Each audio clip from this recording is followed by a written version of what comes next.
I'm destined for greatness. But those in power will only see me as a sword. You've heard about Napoleon and Caesar, but did you know Africa had warriors who crushed empires and terrified Europe itself? African history doesn't get nearly enough spotlight. I mean, these weren't just kings and queens. They were fighters who stood up to some of the strongest empires in history. Stick with me, because by the end, you'll never look at Africa's past the same way again. 10. Muhammad Ahmed, the Mahdi of Sudan.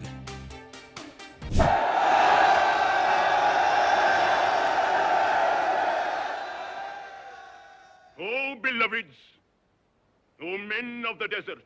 And here's where it gets even stranger. Our countdown starts in Sudan, late 1800s. Egypt and Britain thought they could control the region, but one man refused, Muhammad Ahmed, who boldly declared himself the prophesied Mahdi. What began as a spiritual mission quickly turned into a revolution. He united tribes across Sudan, creating a powerful force fueled not just by weapons, but by faith and purpose. Imagine outsiders thinking they could dictate your future, and then suddenly, your entire nation rises against them. His biggest moment: the Siege of Khartoum. For 10 long months, his army surrounded the British stronghold. When the city finally fell, even the famous General Charles Gordon was killed, shocking Europe to its core. 9. By Bure, Sierra Leone. The British thought they could tax every hut in the country, like they owned it. But Bure, a warrior chief and spiritual leader, said absolutely not. He launched what became known as the Hut Tax War, using guerrilla tactics way before the world even called it that. His fighters ambushed colonial troops in forests and rivers, striking where they least expected. The British had more guns, sure, but Bure's warriors had something far better: the terrain. They knew every hill, every river crossing, every place where a trap could be set. Again and again, British troops were humiliated, forced to retreat by what they dismissed as bush tactics. And here's the crazy part: even after Bure was finally captured, he refused to apologize or submit. For him, this was never about money. It was about sovereignty, about freedom. That's why his fight still stands as a powerful symbol of African pride. 8. Kandake Amanaranas, Nubia. Rome had just conquered Egypt, and Emperor Augustus expected Nubia to follow next. Therefore, here is when it becomes even more incredible. But he was not quite prepared for Kandake Amanaranas, the Meroa warrior queen. Rather than sit passively for Rome's assault, she attacked first. Leading her armies into Roman Egypt, she seized strongholds and even ordered the decapitation of a statue of Augustus to clearly signal that Nubia would not be dominated silently. In the thick of war, she lost an eye but kept leading her troops without hesitation, earning the name the Blind Queen. Expecting to annihilate her resistance, Rome deployed reinforcements. Nevertheless, Kandake held firm. She brokered a peace agreement rather than bowing, one that favored Nubia, no taxes, no Roman rule, and a rare diplomatic retreat for the empire, boasting conquest. 7. Mansa Suleiman, Mali. Another person came forward, Mansa Suleiman, the brother of the fabled Mansa Musa, just when Mali's golden age appeared about to collapse. Although Suleiman played a subtler, yet no less important role, than Musa dazzled the globe with his golden pilgrimage. Following Musa's passing, Mali was under internal and external threat. In the north, Tuareg raiders menaced the empire. Meanwhile, rival nobles planned to tear it apart. Suleiman grew to be Mali's shield. Instead of seeking fame via flamboyant initiatives, he fought against invaders and repressed internal revolutions that could have split the empire. Removing disloyal nobles' authority and reassigning land to faithful followers was among his most significant actions. Before it started, this one choice prevented civil war and helped Mali maintain its integrity in a time of turbulence. 6. Hannibal Barca, Carthage.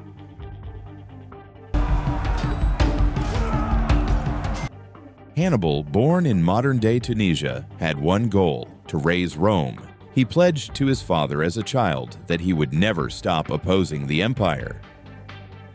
At only 29 years old, he began the Second Punic War, among the most courageous campaigns the world had ever witnessed, something Roman generals believed to be impossible. Hannibal marched an army of 90,000 men and war elephants over the icy Alps. The trip was harsh, yet his plan worked out. At the Battle of Cannae, where he encircled and destroyed 50,000 Roman soldiers in a single day, he attained his highest accomplishment. Rome had never had such great humiliation before. His strategies became well known, even if he never succeeded at depicting the metropolis itself. Napoleon investigated Hannibal's tactics centuries later and even referred to him as the father of military genius. No African commander has shaken Rome the way Hannibal did, right on its own territory to this day. 5. Yaa Asantewaa, Ghana. And this is where it becomes even more potent. The British exiling of the Ashanti monarch and demanding the sacred Golden Stool underestimated one lady, Yaa Asantewaa, the queen mother of the Ashanti Empire. She called her people together in what became the War of the Golden Stool in 1900. The stool represented the soul of the Ashanti country, rather than merely a chair.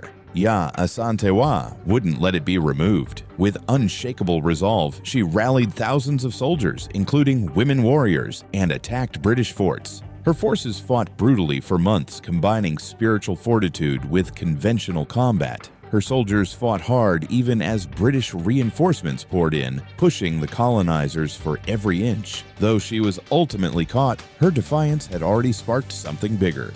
4. Samori Touré, Wassoulou Empire.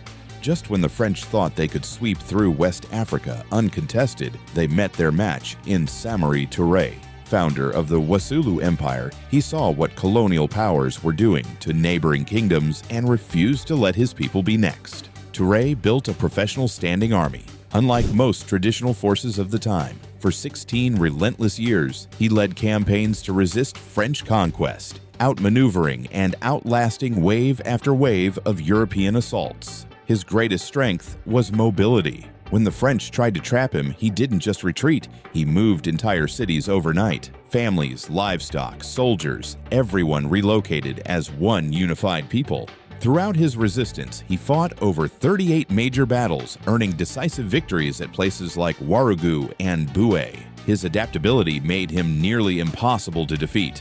Eventually captured, Touré still refused to betray his people or surrender their cause. Instead, his death turned him into a martyr, fueling independence movements across Africa for decades to come. His name became synonymous with resilience, strategy, and the unbreakable will to resist colonization. 3. Taharqa, Kush, and Egypt.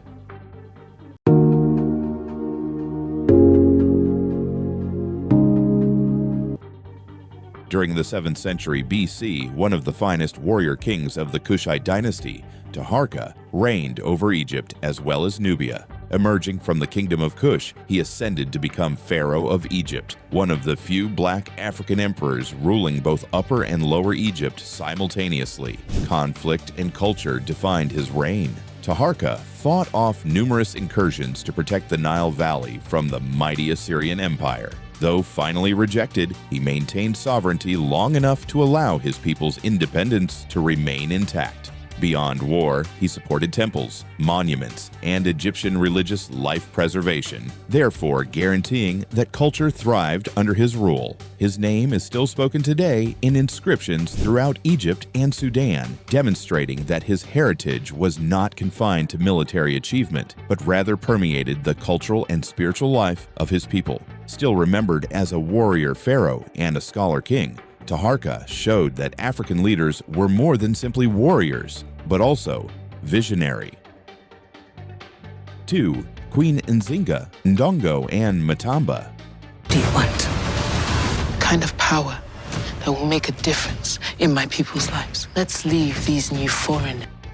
Queen Nzinga of Ndongo and Matamba, in present-day Angola, stands as one of Africa's most brilliant leaders. Rising in the 17th century, she became a fierce opponent of Portuguese colonization. Nzinga was both a tactician and a diplomat. At one negotiation with Portuguese officials, they refused her a chair to humiliate her.